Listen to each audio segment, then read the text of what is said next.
Hello students, आज का जो हमारा नेक्स्ट बायोमोलिक्यूल चैप्टर में नेक्स्ट जो बायोमोलिक्यूल है वो है आपका प्रोटीन। तो प्रोटीन होता क्या है? देखो, protein are the most abundant biomolecules of the living system. Main source कहाँ से हमें प्रोटीन मिलता है? मिल्क है, चीज़ है, पीनट्स है, फिश है, मीट है, इनसे हमें मिलता है। और प्रोटीन्स हमारे लिए ज़रूरी क्यों होता है? क्योंकि ये हमारी ग्रोथ के लिए जो होता है रिस्पॉन्सिबल होता है। अब मेन बात ये है कि जो प्रोटीन है ये ग्रीक वर्ड, जो ये प्रोटीन वर्ड आपको मिला था ये ग्रीक वर्ड से मिला हुआ है, ग्रीक वर्ड से मिलकर बना हो।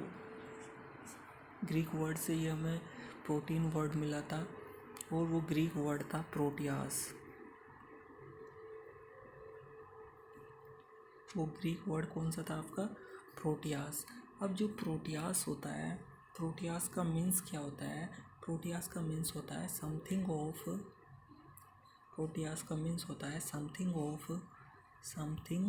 Of prime importance, of prime importance, something of prime importance, something of जो हमारी बॉडी के लिए जो होता है बहुत ज़्यादा क्या होता है, इम्पोर्टेंट होता है।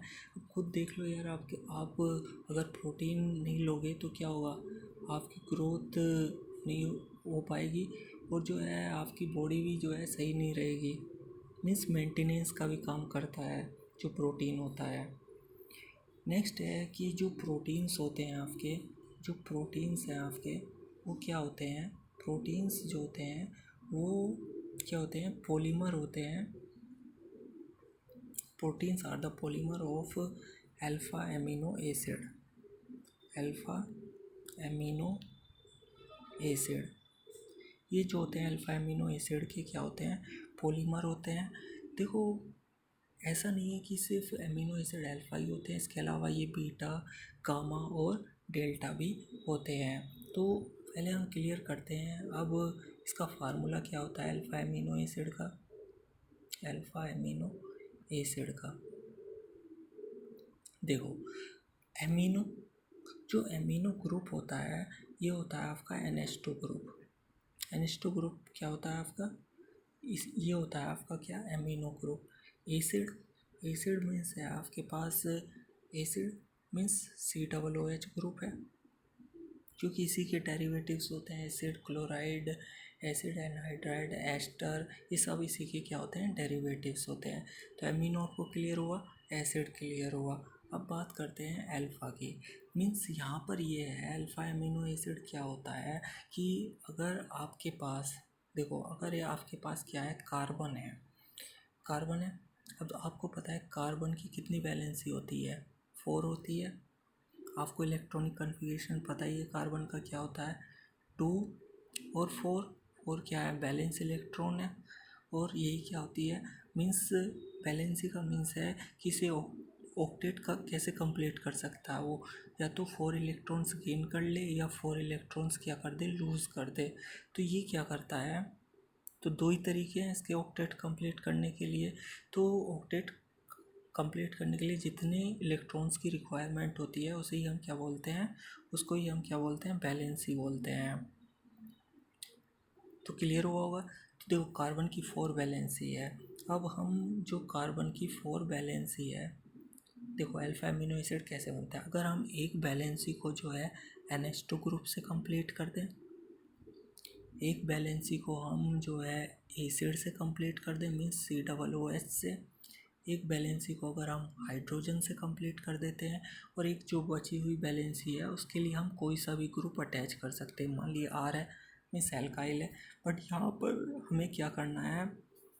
जो ये वाली पोजीशन आपको दिखाई दे रही है इसको क्या करते जाना है? लगातार जो है ग्रुप चेंज करते रहना है, जिससे आपको क्या मिलेंगे? डिफरेंट टाइप के जो है एमिनो एसिड्स मिलेंगे। तो यही होता है आपका क्या? Alpha amino acid. अब देखो, जो ये हो गया ग्रुप, हर जगह ये ग्रुप लगा हुआ है, एमिनो ग्रुप। और ग्रुप के पास जो कार्बन लगा होता है उसको हम क्या बोलते हैं? यही होता है कौन सा आपका? Alpha carbon. इसी वजह से इसका पूरा कंप्लीट नाम क्या हो गया है? Alpha amino acid. तो आपको क्लियर हुआ होगा कि फार्मूला अब आप इजीली जो है आपको ध्यान रहेगा कि जो अल्फ़ा एमिनो एसिड का फार्मूला क्या है। अब देखो, अब इसकी हम अगर अब देखते हैं हम इसका हाइब्रिडाइजेशन। देखो, कार्बन था, एक बैलेंसी कंप्लीट किया हमने हाइड्रोजन से, अल्फ़ा एमिनो एसिड है, एमिनो मीन्स NH2 ग्रुप है, और यहाँ पर आपके पास हो गया है COOH ग्रुप क्योंकि एसिड है, और एक बचा हुआ है वो हमने किसी भी ग्रुप से आप इसे शो कर सकते हैं। अब देखते हैं इसका हाइब्रिडाइजेशन को हम जेड से शो कर रहे हैं। अब देखो कैसे हम पता लगाते हैं, तो हाइब्रिडाइजेशन का जो है फार्मूला होता है सिग्मा बॉन्ड, जितने आपके सिग्मा बॉन्ड है प्लस जितने आपके इसमें क्या है लोन पेयर प्रेजेंट है, उससे आप क्या फाइंड कर सकते हो, इसका हाइब्रिडाइजेशन फाइंड कर सकते हो। तो सिग्मा कितने हैं, 1 2 3 4 सिग्मा बॉन्ड हो गए इसमें। अब देखो लोन पेयर तो है नहीं इसमें, इस कार्बन के पास, वैसे तो NH2 के पास नाइट्रोजन पर है लोन पेयर पर, ये इसका मेन जो है हम हाइब्रिडाइजेशन किसका फाइंड कर रहे हैं, कार्बन का फाइंड कर रहे हैं। तो यहाँ पर कितने सिग्मा बॉन्ड है, 4 है, और लोन पेयर की बात करें तो वो कोई भी इस कार्बन के पास लोन पेयर नहीं है, तो मीन्स जेड की वैल्यू है क्या है, 4 है। अब आपको पता है अगर जेड की वैल्यू जो है 2 आती थी तो आपका हाइब्रिडाइजेशन होता था sp हाइब्रिडाइजेशन। अगर जेड की वैल्यू आती थी आपकी 3 तो हाइब्रिडाइजेशन होता था आपका sp2, और अगर जेड की वैल्यू होती थी 4 तो आपका हाइब्रिडाइजेशन कौन सा होता था, sp3 हाइब्रिडाइजेशन।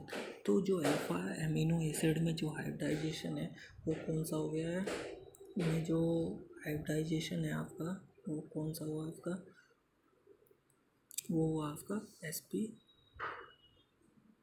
वो आपका कौन सा हाइब्रिडाइजेशन हो गया है, sp3 हाइब्रिडाइजेशन। अब sp3 हाइब्रिडाइजेशन में आपको पता है जो ज्योमेट्री होती है वो कौन सी होती है आपकी, टेट्राहेड्रल होती है, टेट्राहेड्रल होती है, और एंगल कितना होता है 109 डिग्री 28 मिनट, मतलब 109 डिग्री 28 मिनट्स का क्या होता है एंगल होता है। तो अब अगर आपको अदर्स जो है अमीनो एसिड को ड्राइव करना है तो सिर्फ क्या करना होगा आपको,